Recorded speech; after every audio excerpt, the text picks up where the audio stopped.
What is up, Pretty Fit fam? Welcome back to another YouTube video. You guys already know by the title of the video what we're getting into today. I'm going to be sharing 8 nutrition tips to help you reach your results faster. So I'm not going to do too much talking. We're going to get right into the video. Alright guys, before we get started with the video, actually be sure to subscribe to the Pretty Fit Life channel. Make sure you like this video and drop a comment down below if you want to see more content just like this. Now, let's go ahead and get started. Tip number 1, and if I'm looking down, I'm looking at my notes because I don't want to go off topic because I tend to go on a little bit of a tangent talking about stuff. So don't mind me, I'm looking at my notes, okay? Number 1, set realistic goals for yourself. So start with something small yet achievable. Now, the idea is, of course, you want to think big, right? You want to lose the 50 pounds or you want to lose the 100 pounds, whatever your goal may be, but that's not going to be achievable in 2 weeks, obviously, because then you'd have to basically literally starve yourself to achieve that goal. So instead of thinking like, I want to lose the 50 pounds, start with saying like, I want to lose like 2 pounds in like the next month, or I want to lose 5 pounds within the next month, because that's more achievable, that's more sustainable, and that's not so detrimental to your health. Ooh, excuse me. That's not so detrimental to your health as losing 50 pounds in the month would be. Now, some people who are a lot bigger who lose 50 pounds in a month, it might be better for their health. But let's say you weigh 200 pounds and you're like, I want to get down, like I want to get down to 140, or I want to get down to 130, or whatever your like quote unquote number may be. Losing 50 pounds in a month can actually be crazy detrimental to your health, especially losing it in that fast. So again, aiming for bigger goals, and especially in like a shorter time frame, can sometimes not be, again, sustainable and detrimental to your health. It can be unsafe because you, like I said, you tend to starve yourself. You do excessive amounts of cardio. You just treat yourself very poorly because you want to lose the weight, because you're unhappy with yourself. You can look into fad diets or fad detoxes, and that's not sustainable, that's not realistic, and you're not going to keep that weight off. You're going to keep it on, and if you do lose it, you're going to get it all right back because you starve yourself for so long, or you do those things that are not sustainable, doing hours worth of cardio, which is going to drain you super duper quick. So aim for a progress that is slow and steady. Slow and steady wins the race. Okay, number 1. Moving on to number 2, choose a balanced and sustainable diet. So adding more nutrient dense foods in your diet is going to be, again, going back to number 1, more sustainable, more realistic, more healthy for your body. It's not going to be as unrealistic as if you were to all of a sudden go vegan or all of a sudden go keto. You probably have never even gone vegan or keto before. You probably don't even know what those 2 different diets are. And even if you do, you might not even enjoy it, especially if you start to go cold turkey on eating meat or eating dairy while you're going vegan or going keto, cutting out certain foods that you essentially need, and then doing that for a period of time and losing a lot of weight, but then you add that stuff right back into your diet, and going back to number 1, you end up gaining it all back. So choosing something that you will enjoy, and choosing something that, again, is realistic and sustainable. So for example, you could just go high protein, maybe a lower carb diet. You don't have to completely cut out carbs, because that is no, like, you don't have to cut out carbs. Carbs are our friends. So we love carbs. Carb girlies over here. Okay, period. High protein, that's what diet I'm on right now. Kind of a higher protein, lower carb diet, since I'm in a season of bodybuilding, as you guys may know. That's not going to be like this forever, but I'm enjoying it right now because I'm slowly starting to see the results and I do like it. So higher protein, and if you don't know what diet to choose, just do your own research. Do some research on what diets, talk to coaches online. I'm sure you guys follow a lot of coaches. Look up stuff on YouTube.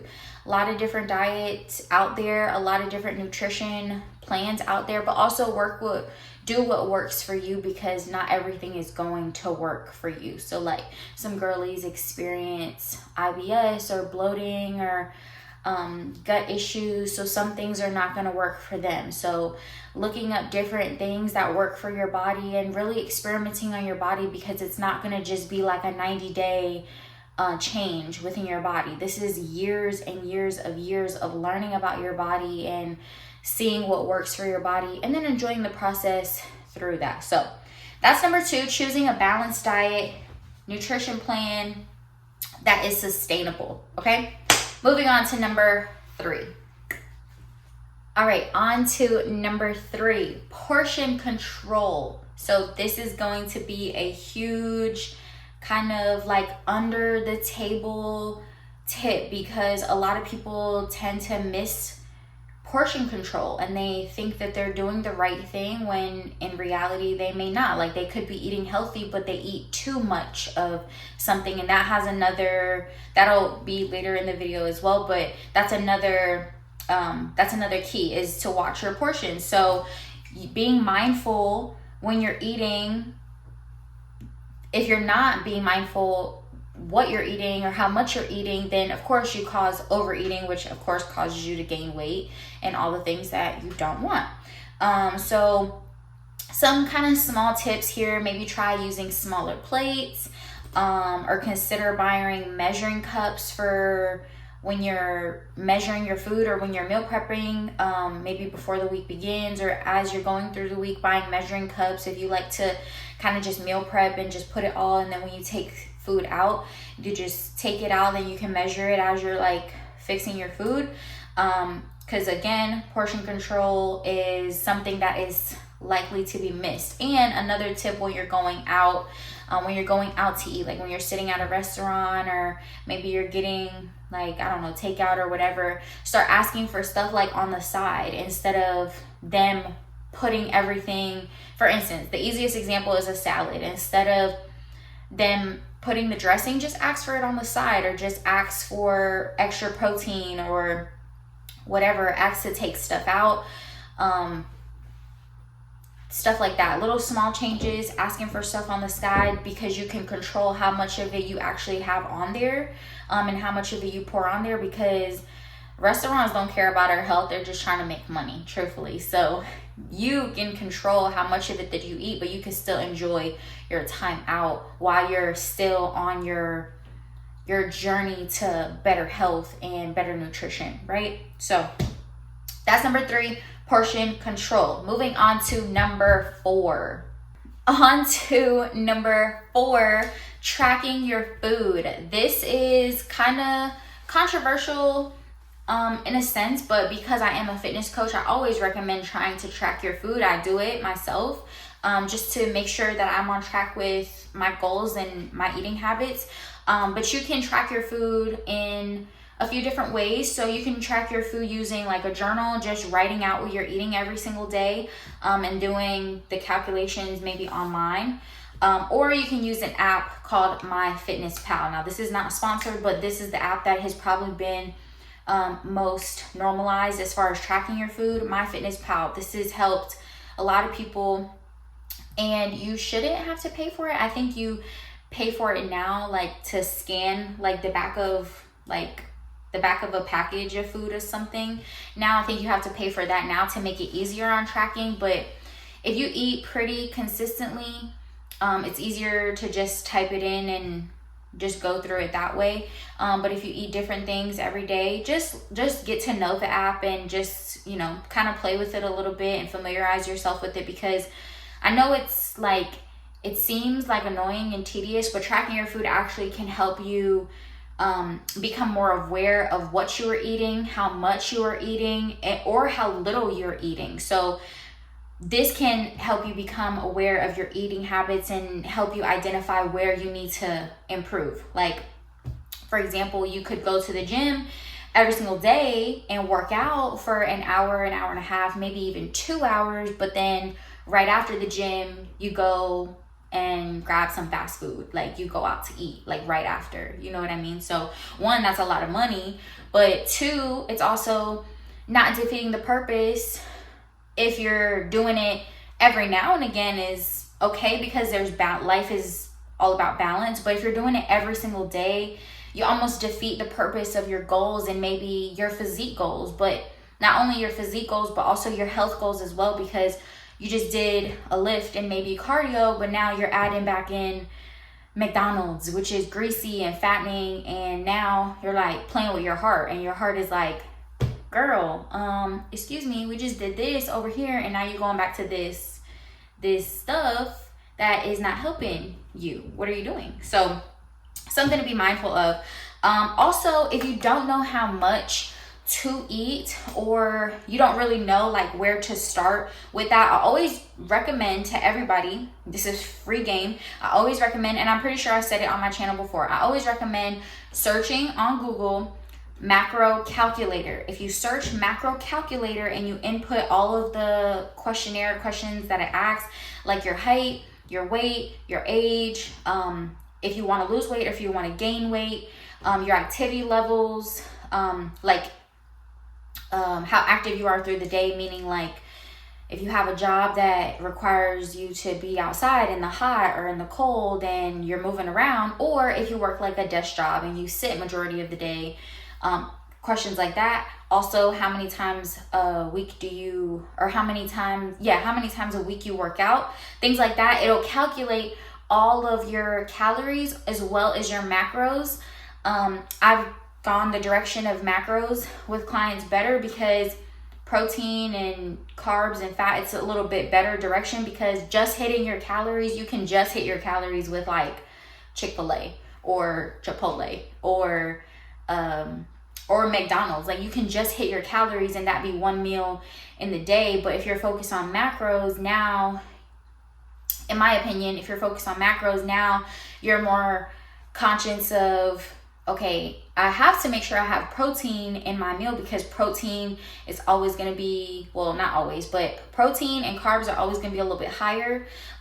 So understanding the different foods that you can eat, that's always a little bit better, rather than just telling the client, or just in general, just hitting your calories. Now, if you're just hitting your calories, you can see results, but it doesn't mean that you're putting nutrient dense foods in your body. So that's kind of the difference there. But of course, it still can be confusing, but it is a really big help. Now, if you're still confused and you're not familiar with it and you're like, this is too much for me to try to figure out on my own, of course, don't reach out to like just me. I'm not the only fitness coach online. There are tons of fitness coaches and nutrition coaches, and even like registered dietitians specifically for nutrition. If that's something that you struggle with, definitely ask questions, reach out to them for a consultation. I offer consultations and we can discuss that as well. But that's an option. But a free option is just looking up on Google, just doing a quick Google search of macro calculator and putting all that information, and boom, then you can start tracking your calories and kind of see where you are eating wise. And that is a really big help. So number 4, tracking your food. On to the next one. On to number 5, you guys, staying hydrated.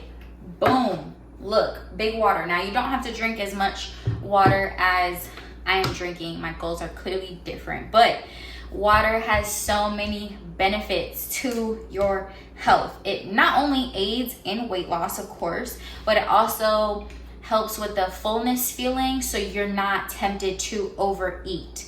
Well, you will be going to the bathroom quite a lot while you're drinking more water, but you minding your business, that's 1, and you focus on yourself, that's 2. like I said, but it reduces your appetite, it helps with digestion, it helps with your metabolism, and it also can help you burn calories actually more efficiently. So adding more water into your daily regimen is a big help. And another tip on top of this tip, this is like a bonus tip for staying hydrated. If you drink water as soon as you wake up and before you go to sleep, like if you drink maybe a glass of water, or just drink, like sip water as soon as you wake up and sip some water before you go to sleep. Because me giving you like drink a glass of water before you go to sleep and as soon as you wake up, that sounds so kind of calculated. Just have water immediately when you wake up. If you drink water, it entices you to drink a little bit more water. So just drink water the moment that you wake up, or after you go to the bathroom, you wake up, you brush your teeth and all that stuff, drink some water, okay? Before you go to sleep, before you lay your head down and you do your night routine, drink some water. It also helps clear your skin. It also give you that glowing look. Water is just, drink your water, okay? That's just point blank, period. On to the next tip. All right, you guys, on to number 6. Number 6, limiting your processed and sugary foods. Now, I recommend you just completely stay away, as far away as you can from this stuff. Now, again, life is all about balance, but cutting these foods out like completely from your nutrition can benefit you a lot. One, like snacks and sodas and the processed food and the greasy, all that stuff, it provides no real nutritional value. It doesn't help keep you full, and essentially it leads to weight gain because you eat it and you're not full, and then you want something else and you're still hungry, so you eat some more. So, but if you do snack, now if you guys have seen a different video that I have done, if you want to snack, I recommend snacking on protein snacks. So like a protein bar, a protein shake. They even have protein chips. I love the protein chips. So if you're wanting to snack, they even have sweet stuff. Like if you've seen on my channel, the peanut butter, the Quest peanut butter cups. Now I'm not big on peanut butter, but because I have a raging sweet tooth, like I love sweet stuff, that is like chef's kiss. It is like the cure to all cures of my sweet tooth problems, because one, it is so good. It doesn't even taste like it has protein in it, and it has 11 grams of protein in those 2 little cups. Now the regular Reese's maybe only have like 3 grams, and I looked at it before. The Quest protein chips, they have like 20 to 21 grams of protein per bag of chips. So it's like you're eating your chips and you're also getting protein. Like win-win. Come on now. Like if you must snack, I definitely recommend getting some protein snacks. But like, again, there's some rules to this. So if you want to snack and you do snack on protein things, limit yourself to 1 to 2 snacks of protein a day. So if you have yourself a protein shake and you have yourself your protein chips, okay, keep it at that, and then you eat and clean for the rest of the day. That's the biggest thing, because you can also over snack and overeat and miss out on portion control by overeating on the healthy things as well. You know what I mean? So just making sure that you're eating your protein stuff in moderation. And again, eating the sugary foods and the fast food and all that stuff, also limiting yourself on it. But it's okay to have it every once in a while, like every blue moon. It's okay to indulge in it a little bit, because one, we're human and we all make mistakes, and we're all gonna kind of backstep a little bit on your nutrition. Like not every step you take is gonna be perfect. My cat is going literally insane right now. Not every step you make in your nutrition or your fitness journey is going to be perfect. So just give yourself grace. But cutting this stuff out, primarily for the most part, can really, really, really benefit your fitness journey. You'll see a big difference alone by just cutting this stuff out. So that was number 6. On to number 7. All right, guys, on to number 7. We're almost to the end, but planning your meals and your snacks. So you know this saying, and I'm sure you've heard this before, if you plan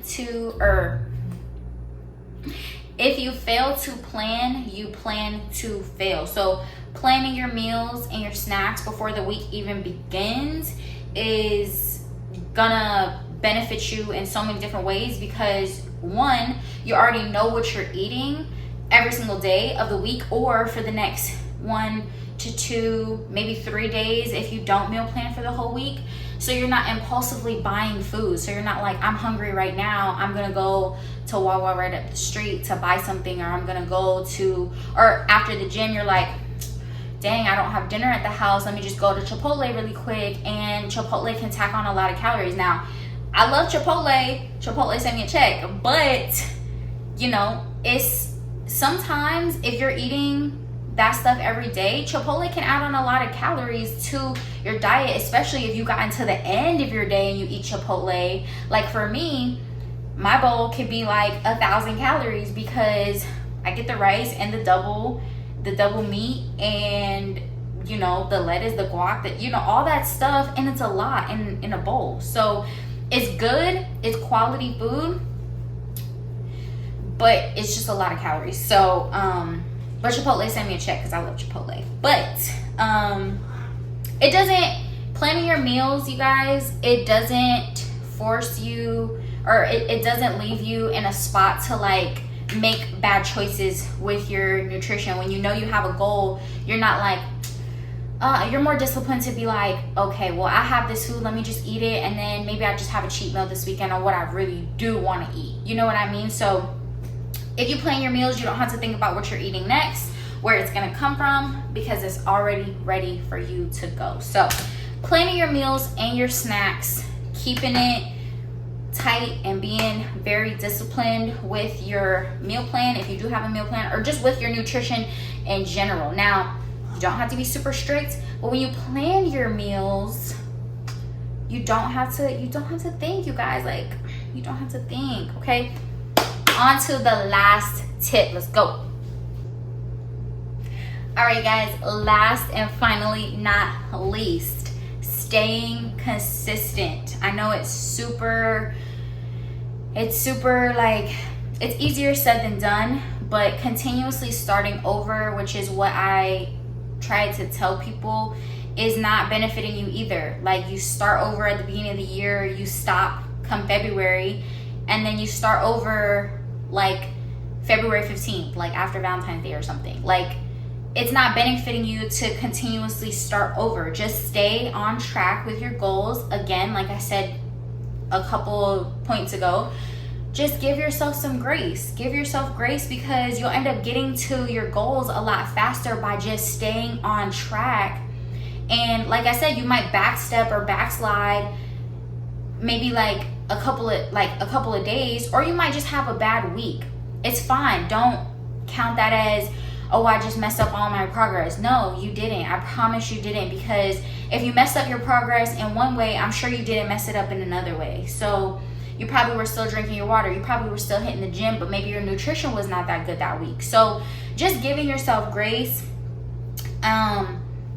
it's just all that matters. If you want to reduce your body fat, you want to have the confidence, you want your dream physique, you want to become a better version of yourself, it's a matter of staying consistent with your exercise, your nutrition, your activity, and for the 1,000th time, giving yourself grace through your entire journey. Because again, as I mentioned before, this is not a 90-day transformation. This is going to be years of you getting to know yourself, you loving yourself. Like, this journey that you're on is a self-love journey. So staying consistent through the process is going to benefit you in the best way. It's not worth it to continuously start over in your fitness and nutrition journey. Maybe you have to redirection yourself, or give yourself a fresh mindset, remotivate yourself, but to completely start over and over again, it's not going to benefit you, I promise. So hopefully these 8 tips helped you with reaching your goals a little bit faster, just a little bit faster, but I promise you're going to get the goals that you want. Hopefully you like this video. Again, be sure to subscribe to the Pretty Fit Life channel. Like this video and drop a comment down below if you want to see more videos like this. As always, stay pretty fit, fam, and I'll see you in the next one. Mwah.